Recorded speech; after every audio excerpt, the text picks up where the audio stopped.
बचा हुआ है चैप्टर में। ऑलमोस्ट चैप्टर कंप्लीट हो चुका है और आज खत्म हो जाएगा। ये बहुत ही छोटा टॉपिक है डैम्प्ड ऑसिलेशन।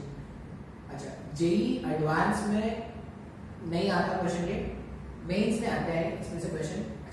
एनसीईआरटी बुक में है तो मेडिकल के बच्चों के लिए भी ये इंपॉर्टेंट है, ठीक है। अब एक बहुत ही डिटेल्ड वे में तो इसको नहीं पढ़ने वाले, एक बहुत ही बेसिक लेवल में पढ़ेंगे। तो जितना मैं बताऊंगा ना उतना नोट कर लेना, उतना याद कर लेना। कैसे आया, क्यों आया, कहां से आया, नहीं सोचना है। जो भी मैं बताऊंगा उतना याद कर लेना, ठीक है। डैम्प्ड ऑसिलेशन अभी ये इंपॉर्टेंट इसलिए है ना क्योंकि अगर तुम देखोगे तो डैम्प्ड ऑसिलेशन में पिछले 4-5 साल में 2-3 बार क्वेश्चन आ चुके हैं। तो 2-3 बार क्वेश्चन आ चुके हैं इसलिए इंपॉर्टेंट है, ठीक है। पहले तो हम शायद पढ़ाते भी नहीं थे, अभी हमने पढ़ाना स्टार्ट किया है। अब डैम्प्ड ऑसिलेशन का मतलब क्या है? तुम अगर देखोगे अभी तक हमने जितने भी एसएचएम्स किए या जितने भी ऑसिलेशंस हमने देखे, मान लो होता है एक सिंपल पेंडुलम है, ये स्ट्रिंग है, बॉब ऐसे बांध दिया है और इसको रिलीज करके ऐसे छोड़ देते थे, तो ये ऐसे ऐसे ऑसिलेट करता है क्या? अच्छा, मान लो तुमने घर में एक एक्सपेरिमेंट किया, तुमने क्या किया, एक धागे से ऐसे बॉब को बांध दिया और तुमने इसको रिलीज करके छोड़ दिया। अब तुमने मान लो इसको आज ऐसे रिलीज करके छोड़ दिया है, तो ये चलता ही रहेगा, चल रहा है चल रहा है चल रहा है। 1 साल हो गया, कोरोना खत्म हो गया, 10 साल हो गए, 20 साल हो गए, मर गए, ये पेंडुलम चल रहा है क्या? ऐसा तो नहीं होता ना। हमने अभी तक जो पेंडुलम पढ़ा था ना एक्चुअली में ऐसे ही मानते थे कि हमने एक बार पेंडुलम स्टार्ट करके छोड़ दिया है तो वो चल रहा है चल रहा है चल रहा है चल रहा है चल रहा है। लेकिन इन रियलिटी में ऐसा कोई पेंडुलम होता है क्या? वो आइडियल सिचुएशन था जो हमने पढ़ा है अभी से पहले तक। अगर रियल केस के बारे में बात करोगे तो रियल केस में जो पेंडुलम्स है उसमें होता क्या है एक्चुअल में, तुम ध्यान से तुमने वो नोटिस, ये देखो अपन ने लोअर क्लासेस में ऐसा एक्सपेरिमेंट भी किया होगा क्लास 9 में या 10th में, ठीक है। वो डिपेंड करता है कि तुम्हारा स्कूल कैसा है। गरीब स्कूल है तो बेचारे तो लोगों ने नहीं कराया होगा, लेकिन अच्छे स्कूल में हो तो शायद तुमने किया होगा। जब तुम पेंडुलम को यहाँ से रिलीज करके ऐसे छोड़ते हो ना, ऐसा जाता है, ऐसा आता है, ऐसा ऐसा ऐसा ऐसा, धीरे धीरे धीरे धीरे धीरे धीरे फाइनली वो रुक जाता है क्या? ऐसा ऐसा स्टार्ट हुआ, स्टार्ट फाइनली ऐसा रुक जाता है। हाँ यार, ऐसा नोटिस किया होगा तुमने, जब भी तुम एक पेंडुलम को इनिशियल पॉइंट से रिलीज करके छोड़ोगे तो वो क्या करेगा? कुछ टाइम तक ऑसिलेट करेगा। अब जैसे ही वो ऑसिलेट कर रहा है तुम देखोगे ऑसिलेशन के साथ साथ उसका जो एम्पलीट्यूड है वो कम होता जा रहा है, कम होता जा रहा है एंड सो ऑन। फाइनली वो क्या हो गया? 0 हो गया। बात समझ में आ रहा है? इस तरह के ऑसिलेशंस को ही हम क्या बोलते हैं? Damped oscillations. मतलब रियलिटी में जितने भी ऑसिलेशंस होते हैं वो क्या होता है? डैम्प्ड ऑसिलेशंस होते हैं। अच्छा, वो क्यों रुक रहा होता है? तो वो रुक रहा होता है एयर फ्रिक्शन के कारण। जो एयर जो फोर्स अप्लाई कर रही है उसके कारण ही वो जो ऑसिलेशन है वो रुक रहा है, ठीक है। अभी डैम्प्ड ऑसिलेशन में हमें क्या लिखना है? अगर याद हो हमने जब आइडियल केस पढ़ा था तो हम ऐसा लिखते थे क्या? अगर force minus of k into x के ऑर्डर का होता है, अगर force minus of k into x के ऑर्डर का होता है तो वो एसएचएम एग्जीक्यूट करता है। डैम्प्ड ऑसिलेशन में क्या करेंगे? अच्छा, यहाँ पे कोई डैम्पिंग फोर्स तो था नहीं। डैम्पिंग फोर्स जैसे सिंपल पेंडुलम के केस में एयर रेजिस्टेंस हम गायब कर देते थे, तब हम ऐसा पढ़ते थे कि F = -kx। इन रियलिटी में क्या है? रियलिटी में अगर मैं बात करूं तो जब भी डैम्प्ड ऑसिलेशन होगा, ये जब मैं लिख रहा हूं डैम्प्ड ऑसिलेशन, जब भी मैं डैम्प्ड ऑसिलेशन के बारे में बात करूंगा ना तो F = -kx, ये तो अभी भी है, रेस्टोरेंट फोर्स तो अभी भी है। साथ ही साथ इसके साथ ही साथ क्या होगा? एक डैम्पिंग फोर्स भी आएगा जिसको अपन लिखते हैं -b/v से। ये b/v जो मैंने लिखा है ना यहाँ पे, ये क्या है? F डैम्पिंग, जो डैम्पिंग फोर्स है -b/v, ऐसा मैंने लिखा है। b क्या है? b होता है डैम्पिंग कांस्टेंट। ये सब याद रखना है अपने को। सर ये कैसे आया, कहां से लिखा है, वो सब नहीं सोचना है। b क्या है? b है हमारा डैम्पिंग कांस्टेंट और v क्या है? v है इंस्टैंटेनियस स्पीड। बात समझ में आ रहा है क्या? ये जो डैम्पिंग फोर्स है ना -b/v से जिसको लिखा है उसमें b तो एक कांस्टेंट है, उसका वैल्यू नहीं चेंज हो रहा। लेकिन जैसे जैसे एसएचएम करने वाले पार्टिकल का स्पीड चेंज होगा उस पे लगने वाला डैम्पिंग फोर्स भी क्या होगा? चेंज होता रहेगा, ठीक है। वो किस पे डिपेंड कर रहा है? वो स्पीड पे डिपेंड कर रहा है। जितना ज्यादा पार्टिकल का स्पीड उतना ज्यादा उस पे डैम्पिंग फोर्स। हाँ या ना? आइडियल केस में F = -kx होता था। रियलिटी में क्या होगा? जब डैम्प्ड ऑसिलेशन के बारे में बात करेंगे तो F = -kx तो है, इसके अलावा तुमको एक -b/v के ऑर्डर का फोर्स और लगाना है जो क्या है? डैम्पिंग के कारण आ रहा है। अब ये जो डैम्पिंग फोर्स है उसको माइनस बी इंटू वी से लिख रहे थे, जहां पे बी डैम्पिंग कांस्टेंट है और वी क्या है, इंस्टेंटेनियस स्पीड है। अच्छा, अभी इसके बाद हमने क्या किया था, आइडियल केस में अगर आपको याद हो तो आइडियल केस में हम क्या करते थे, ये जो फोर्स है, फोर्स को मास इनटू एक्सेलरेशन लिखते थे, माइनस के इनटू एक्स। यहां से एक्सेलरेशन हमारे पास क्या था, माइनस ऑफ के अपॉन एम इनटू एक्स। अच्छा, ये एक्सेलरेशन, अच्छा ये के अपॉन एम, ये के अपॉन एम को ओमेगा स्क्वायर लिखते हैं ना, तो d2x upon dt square minus of omega square x, जिसको हमने क्या किया था, सिंपलीफाई करके ऐसा लिखा था, d2x upon dt square plus omega square x, ऐसा कुछ आया था क्या, इक्वल्स टू 0। अगर आपको याद हो तो ऐसा एक इक्वेशन आया था जिसको हमने क्या बोला था, SHM का डिफरेंशियल इक्वेशन। सर मेरे को नहीं याद है ये सब, f इक्वल्स टू माइनस के एक्स, ऐसा सिंपलीफाई किया था, d2x अपॉन dt स्क्वायर ये आया था। इसके बाद हमने बोला था कि ये जो होता है वो डिफरेंशियल इक्वेशन ऑफ SHM है। इसका मैंने आपको प्रूफ भी बताया है, मतलब इसका मैंने आपको यूज भी बताया है। कुछ लोग मेरे को अलग से पूछ रहे थे सर कि ये जो इक्वेशन आपने डिराइव किया इसका मतलब क्या है, अरे ये मैंने इसका यूज बताया है क्वेश्चंस में, ध्यान से देखना वीडियो लेक्चर में मैंने इसका यूज क्या बताया है। अभी पहले उसको हटा लेते हैं, फिर इसके बाद और क्या करते थे इसमें, इसके बाद x और t में रिलेशन आया था हमारे पास, ऐसा कुछ आया था क्या, x equals to a sin omega t plus five, ऐसा एक रिलेशन आया था ना x और t में। और ये x को जब यहाँ पे पुट करते थे तो वो सैटिस्फाई होता था ना इक्वेशन।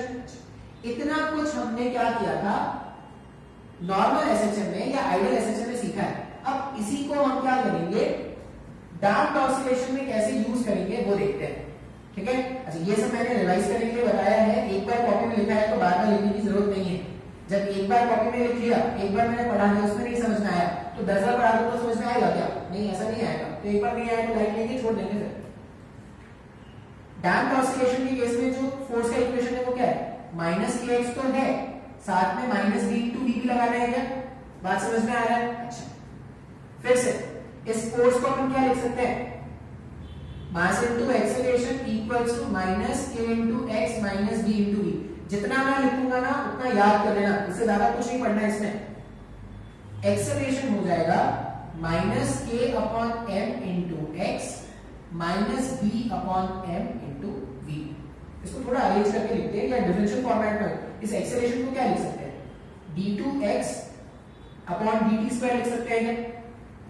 ये minus B upon M into V को अगर मैं इधर भेज दूं तो ये प्लस बन जाएगा।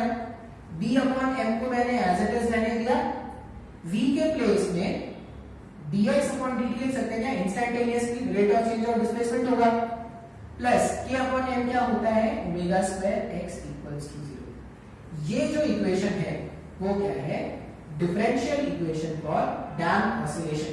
ये जो इक्वेशन हमने बनाया है वो है differential equation for damped oscillation. हाँ या ना, बात समझ में आया है क्या। अच्छा, अभी बहुत ही भारी बात है, ये क्या हो गया ना, d2x पर ये डिफरेंशियल इक्वेशन डबल ऑर्डर का है, ये सब अपने सिलेबस में नहीं है। ये सब कहां सीखते हैं, इसे नीट फर्स्ट में सीखेंगे। इसलिए मैं जो बोल रहा हूं जितना मैं यहाँ पे लिखूंगा बस उतना याद रखना। डैम्पिंग फोर्स क्या है, डिफरेंशियल इक्वेशन क्या है, ये याद रखना। अच्छा, अब इसके बाद x और t में एक रिलेशन आया था क्या, एक आइडियल केस में x और t में रिलेशन आया था ना, उसी तरह इसमें भी x और t में रिलेशन आता है। ऐसा आता है xt equals to a naught e to power minus b upon 2m into t, ठीक है, a naught e to power minus b upon 2m into t cos omega t plus 5। Sir ये कैसे आया, कहां से आया, मेरे को नहीं पता, मेरे पास पता है कि तुमको ये याद रखना है, ये याद रखना है क्योंकि इसमें से क्वेश्चन आएगा, ठीक है। अच्छा, अब क्वेश्चन कैसे आएगा, ये जो टर्म है ना, ये जो टर्म है a naught e to power minus b upon 12 into t, ये यहां पर एम्पलीट्यूड है, ठीक है, ये यहां पर क्या है, एम्पलीट्यूड है। और cos ओमेगा t प्लस 5 जैसे यहां पे आता था sin ओमेगा t प्लस 5, वैसे ये बात समझ में आ रहा है। तो अभी तक क्या क्या याद रखना है, डैम्प, अगर मेरे को डैम्पिंग ऑसिलेशन जानना है तो डैम्प फोर्स होना चाहिए माइनस b इंटू v के ऑर्डर का, अच्छा डैम्प फोर्स है तो डिफरेंशियल इक्वेशन ऐसा बन जाएगा, डिफरेंशियल इक्वेशन का जो सॉल्यूशन है या x और t में जो रिलेशन होता है वो कुछ तो ऐसा आता है a naught e to power minus b upon 2m into t cos omega t plus y naught. अच्छा अब इसमें देखो क्वेश्चन कैसे बनते हैं। हमने क्या बोला, जो डैम्प्ड ऑसिलेशन हो रहा है उसमें एम्पलीट्यूड कांस्टेंट है या वेरिएबल? एम्पलीट्यूड वेरिएबल है क्या? देखो तो टाइम के साथ उसका एम्पलीट्यूड चेंज हो रहा होता है और बहुत टाइम के बाद उसका एम्पलीट्यूड जीरो भी हो जाता है ना। इसका मतलब जो आइडियल ऑसिलेशन था उसमें एम्पलीट्यूड क्या रखते थे, कांस्टेंट रखते थे, ऐसे ऐसे ऐसे ऐसे सो ऑन कांस्टेंट। लेकिन जो डैम्प्ड ऑसिलेशन है पहले एम्पलीट्यूड ज्यादा, फिर कम, फिर और कम, फिर और कम, फिर और कम, फिर जीरो, ऐसा कुछ होता था क्या? तो यहां पर अगर मैं एम्पलीट्यूड लिखूं, किसी भी इंस्टेंट का जो एम्पलीट्यूड है वो है a naught e to power minus b upon 2m into t। ऐसा मेरे पास एम्पलीट्यूड का इक्वेशन है क्या? ये याद रखना है ये इक्वेशन। अच्छा अभी देखते हैं, इसको एनालाइज करते हैं। जब टाइम जीरो है, for t equals to zero, for t equals to 0 second, जब टाइम जीरो होगा यहां पे जीरो पुट कर दो। जैसे ही जीरो पुट कर दोगे, जीरो मल्टीप्लाइड बाय एनीथिंग, ये जीरो हो गया क्या? e to power zero, e to power zero 1 हो गया क्या? मतलब जब टाइम जीरो है तो एम्पलीट्यूड जो है वो a नॉट आ गया क्या? ये क्या है? ये मैक्सिमम एम्पलीट्यूड था, ये मैक्सिमम एम्पलीट्यूड है। जब इसने चलना स्टार्ट किया होगा तब जो इसका एम्पलीट्यूड होगा, एम्पलीट्यूड, एम्पलीट्यूड, ठीक है। जब टाइम जीरो है तब इसका जो एम्पलीट्यूड होगा इसका मैक्सिमम एम्पलीट्यूड है ना। अच्छा ठीक है भाई। फिर मान लो मैं बोलूं कि for t tending to infinity, मतलब बहुत टाइम के बाद, t टेंडिंग टू इंफिनिटी मतलब बहुत टाइम के बाद।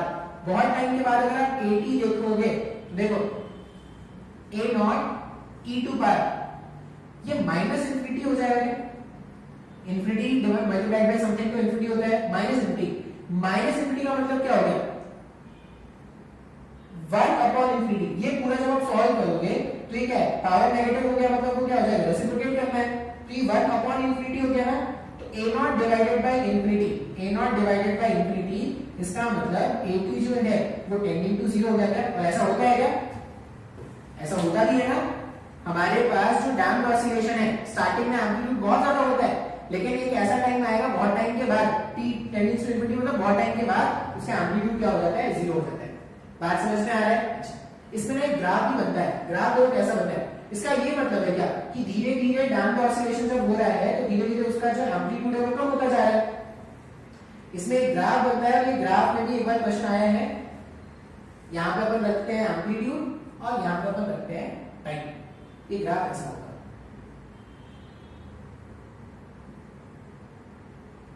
ठीक है। पहले तो मस्त वाला स्टार्ट करेगा, a नॉट एम्पलीट्यूड, धीरे धीरे बढ़ना स्टार्ट हो जाएगा, ठीक है। धीरे धीरे बढ़ना स्टार्ट हो जाएगा, फाइनली पूरी तरह बढ़ जाएगा तो उसका एंड हो जाएगा। ये बिल्कुल तुम्हारे जैसा है, ठीक है। पहले पहले तुमने वीडियो में पहले वाले वीडियो में देखना 600 व्यूज है भाई, 600 लोगों ने देखा है। अब वाले व्यूज में 100 व्यूज नहीं आ रहे, ठीक है। एकदम तुम्हारे जैसा है। पहले एकदम फुल इंटरेस्ट, अरे भाई इस बार तो फाड़ देना है एकदम फुल, a नॉट एम्पलीट्यूड पे जा रहे थे। अब वो टाइम भी जल्दी आने वाला है कि तुम्हारा बहुत लोगों का इंफिनिटी टाइम आ गया है, वो व्यूज नहीं देखते, वो चैनल वाले नहीं देखते, उनका इंफिनिटी टाइम आ गया है, उनका जो एम्पलीट्यूड है वो 0 हो गया है। अब वो फिर से लॉकडाउन खुलने का इंतजार कर रहे हैं कि लॉकडाउन खुलेगा तो फिर नए एम्पलीट्यूड से स्टार्ट करेंगे, ठीक है। इस तरह का ऑसिलेशन नहीं करना है भाई, तुम्हारी जिंदगी खराब हो जाएगी। आइडियल ऑसिलेशन करो, हमेशा अपना एम्पलीट्यूड कांस्टेंट रखो। सर मेरे को कुछ भी नहीं समझ में आया, इसमें कुछ भी नहीं समझ में आया, जो भी नहीं समझ में आया बस याद कर लेना। क्या याद कर रहे हैं भाई? डैम्प्ड ऑसिलेशन पढ़ रहे हैं। डैम्प्ड ऑसिलेशन में क्या है? तो एम्पलीट्यूड इस तरह के ऑर्डर का है, समय बढ़ने से एम्पलीट्यूड कम होता जा रहा है। एक ऐसा टाइम आएगा जब एम्पलीट्यूड क्या हो जाएगा? 0 हो जाएगा। क्लियर है? कर सकते हैं पक्का। b क्या है? b डैम्पिंग कांस्टेंट है और डैम्पिंग फोर्स किस तरह के ऑर्डर का है? -b into v। अच्छा, डैम्पिंग फोर्स हजार और भी तरह के ऑर्डर के हो सकते हैं। अपने सिलेबस में जो डैम्पिंग फोर्स है वो -b इनटू v के ऑर्डर का है। जितना ज्यादा स्पीड उतना ज्यादा डैम्पिंग फोर्स। हाँ या ना? इतना जो मैंने बोला है वो याद कर लेना है, ठीक है। अच्छा, एक छोटा सा और टॉपिक है टॉर्शनल पेंडुलम, ठीक है, एक छोटा सा और टॉपिक है टॉर्शनल पेंडुलम। तो इतना कोई मुश्किल नहीं है, बस एक ऐसी बता देता हूँ क्या होता है। एचसीक्यू में कुछ क्वेश्चंस मिल जाएंगे आपको, मेडिकल वाले तो शायद नहीं भी पूछते या आता है। एनसीईआरटी बुक में एक जगह लिखा है क्लास 12th में जब आप ये पढ़ोगे ना, क्या बोलते हैं उसको, मूविंग कॉइल गैल्वेनोमीटर, वहां पे इसका यूज होगा। ठीक है, क्लास 12th में जब आप मूविंग कॉइल गैल्वेनोमीटर पढ़ोगे, बहुत इंपॉर्टेंट होता है बोर्ड्स के हिसाब से, तब यहाँ पे वो यूज होगा। अब टॉर्शनल पेंडुलम क्या है? टॉर्शनल पेंडुलम ऐसा है, चोटियां होती है सबके नहीं, लड़कों की नहीं होती, वो लड़कियों की चोटियां ऐसी चोटी, वो ऐसी चोटी लटकी हुई है, एक लड़की उसकी ऐसी चोटी है, उसकी चोटी ऐसे ट्विस्ट करो और ट्विस्ट करके रिलीज करो। जैसे तुम उसकी चोटी को रिलीज करोगे ना, उसका जो चोटी है वो ऐसे से, अब बहुत टाइम ऐसा नहीं कि वो तुमने कल ट्विस्ट करके छोड़ दिया तो अभी तक ऐसे ऐसे ऑसिलेट कर रहा है, ऐसा नहीं। तुम अगर उसको ट्विस्ट करके अंदर छोड़ोगे ना, तो देखना वो कुछ टाइम के लिए ऐसे ऐसे ऑसिलेट कर रहा है। जनरली डैम्पिंग का ऑसिलेशन हो रहा है तो वो रुक जाएगा, लेकिन वो ऑसिलेट करेगा। तो इस तरह के पेंडुलम को हम क्या बोलते हैं? Torsional pendulum. टॉर्शनल पेंडुलम मतलब क्या है? अभी हम क्या करते हैं, वायर लेते थे, बॉब अटैच करते थे, ऐसे ऐसे रिलीज करते थे। तुम क्या करो ना, वायर लो और वो बॉब है, बॉब को ऐसे ट्विस्ट करके, वो थ्रेड में भी होता है, थ्रेड में भी क्या करना, बॉब ऐसे अटैच करना, उसको ऐसे स्टोन से बांध के ऐसे छोड़ देना, तो स्टोन ऐसे ऐसे क्या करता है, वो पेंडुलम जैसा एग्जीक्यूट करता है। बात समझ में आ रहा है? ये पेंडुलम के बारे में बात नहीं कर रहा हूं, ये पेंडुलम ऐसे ऐसे अपने एक्सिस पर ऐसे ऐसे रोटेट करता है। इस तरह के पेंडुलम को हम क्या बोलते हैं? Torsional pendulum. ठीक है, अब यहां पे torsional, SIONAL, torsional pendulum. Torsional pendulum देखते हैं क्या है भाई टॉर्शनल पेंडुलम। मान लो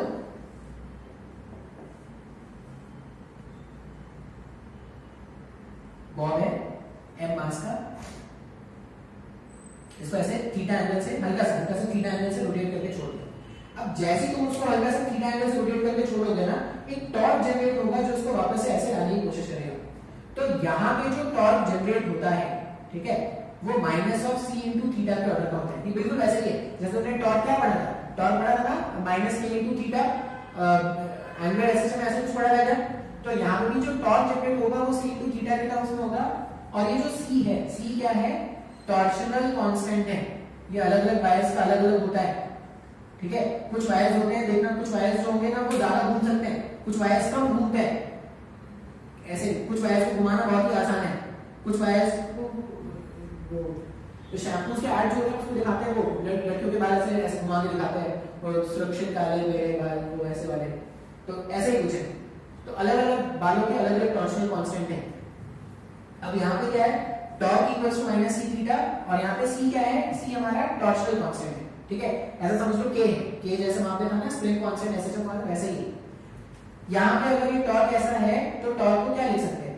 i अल्फा लिख सकते हैं माइनस c इंटू थीटा। इसका मतलब alpha can be written as minus of c upon i into theta. अगर एक बार ऐसा इक्वेशन बनना स्टार्ट हो गया तो टाइम पीरियड क्या आएगा? टाइम पीरियड आएगा 2 pi root over of i upon c। हाँ या ना?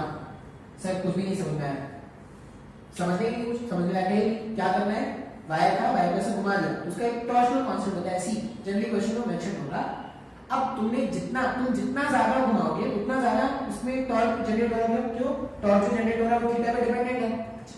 अब जो टॉर्क जनरेट होगा एंटी क्लॉकवाइज सेंस में जनरेट होगा। तुमने अगर ऐसा घुमाया तो उसका जस्ट ऑपोजिट, ये माइनस ऐसा बता रहा है। इसका मतलब वो ऐसे एग्जीक्यूट करना स्टार्ट करेगा, जिसका टाइम पीरियड कैसे कैलकुलेट करेंगे? 2 pi root over i upon c। ठीक है, एक सिंपल सा क्वेश्चन अगर मैं बता दूं, मान लो ऐसा है,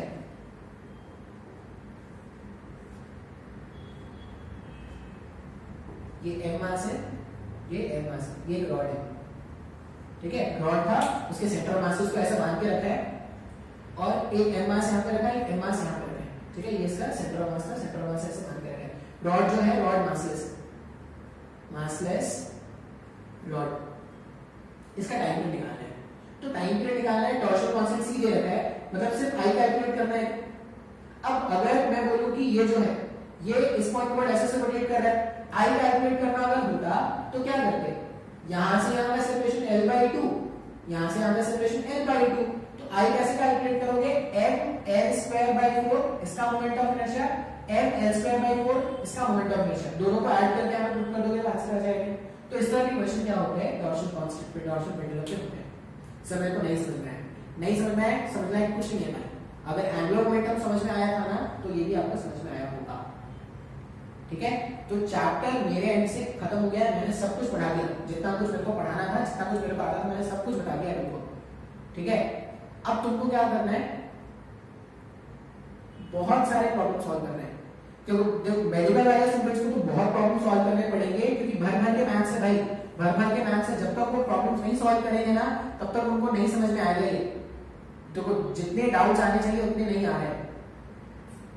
मेडिकल में कुछ बच्चे हैं वो पढ़ रहे हैं, जेई में तो एकदम ना के बराबर लोग पढ़ रहे हैं, हार्डली 1 या 2 लोग होते हैं जो क्वेश्चन पूछते हैं, बाकी लोग पता नहीं अज्ञात क्लास में चले गए हैं। उनका रामायण महाभारत, अभी श्री कृष्ण भी स्टार्ट हो रहा है तो वही देखो, रामायण देख लो, महाभारत देख लो, श्री पता नहीं कौन से वनवास में चले गए, पढ़ाई से वनवास हो गया उनका। तो पढ़ाई से वनवास नहीं करेंगे, ठीक है, टाइम निकाल के पढ़ाई करना स्टार्ट करो। ठीक है, कोरोना खत्म होगा भाई, लाइफ एग्जिस्ट करेगा, उसका क्या करोगे।